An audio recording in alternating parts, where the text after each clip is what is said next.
I simply cannot let it pass without reading to you two delicious, brutal, and hilarious tweets that Donald Trump issued as he was landing in Air Force One, taking potshots at Sadiq Khan, the diminutive Islamist socialist who is the mayor of London. Let me read those tweets to you for your delectation. The first one says, Sadiq Khan, who by all accounts has done a terrible job as mayor of London, has been foolishly nasty to the visiting president of the United States, by far the most important ally of the United Kingdom. He is a stone-cold loser who should focus on crime in London, not me. And a follow-up tweet, he said, Khan reminds me very much of our very dumb and incompetent mayor of New York City, de Blasio, who has also done a terrible job, only half his height. In any event, I look forward to being a great friend to the United Kingdom, and I'm looking very much forward to my visit, landing now. Oh, did he throw a cat amongst the pigeons? Of course, National Public Radio said, actually, he's several inches taller than half de Blasio's height. I think you may be wrong on that, Mr. President. Okay, so we showed you the pomp and circumstance, and we told you the brawling tweets, but did anything actually happen? Joining us now live via Skype is our friend Joel Pollak, the senior editor-at-large from Breitbart.com. Joel, what do you make of this? I mean, Trump and his Manhattan nicknames and name-calling tweets, and the fancy queen are about polar opposites when it comes to aesthetics. But Trump occupies both worlds, doesn't he? Oh, he really does. And it's interesting to see him comparing Sadiq Khan to Bill de Blasio. I think it's clever. I'm not sure people in the United Kingdom know who Bill de Blasio is, but in the United States, there's been quite a bit of coverage of him the last few weeks because he's decided in his infinite wisdom to run for president. Now, he was reelected New York mayor, so New Yorkers liked him enough to put him back in office. But when he decided to run for president, he was greeted with jeers and chants of worst mayor ever. And that got national attention in the United States. So Americans understand that Bill de Blasio is bad. Even though he's been reelected as a presidential candidate, he's been a flop so far. And so comparing the London mayor to Bill de Blasio achieves two things. One, it reiterates Trump's earlier criticisms of the London mayor. And two, it tells Americans just what they ought to think about this London mayor. So Trump having a bit of fun.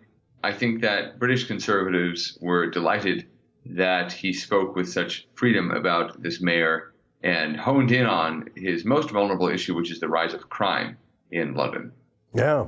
And of course, the Trumpy way is just to make fun of his height. I mean, that's just that Manhattan brawler style. He just can't help twist the knife a bit.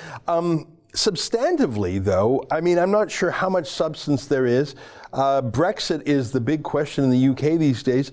I note that Trump met briefly with Nigel Farage, which is very interesting because it's incredible to see that the Brexit Party, which came in first in the recent European elections, is now polling in first place for the British parliamentary elections.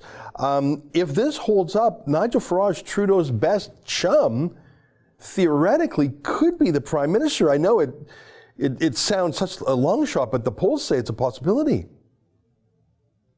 It is a possibility because it's the central issue in British politics right now, and it's the platform on which the Conservatives were elected, but which they have failed to deliver. So it's essentially the British public saying, we want this issue resolved, and particularly those on the pro-Brexit side, which are a plurality of British voters, they're saying we want this resolved as the top priority, and that's why they're voting for Farage, because say what you will about him, like him or not, he has delivered. He delivered a victory in Brexit, and that was his life's mission as a former member of the UK Independence Party. He was the leader of that party, and he led the effort to bring Brexit to fruition, at least in terms of the vote, the plebiscite. Now, in terms of actually executing it, the current parties seem unwilling and incapable of doing it. So it's possible he'll win. I mean, you could see the same thing perhaps happening in the United States during a moment of political crisis.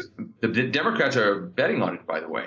The Democrats believe that Trump's style is the issue in American politics, and so they're all running against Trump's style.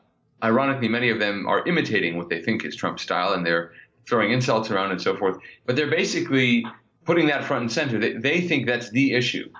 And the reason they're focusing on that is he's actually succeeded on every other issue. So they're basically focusing on that.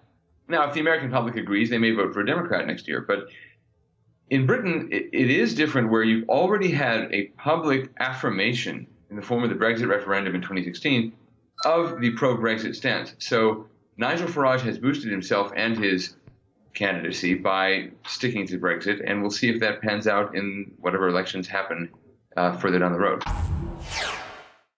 That's an excerpt from the Ezra Levant show. Every day I do a video monologue and then I interview an interesting guest, and then I end by reading my hate mail. But you've got to subscribe to it, which you can do at therebel.media/shows.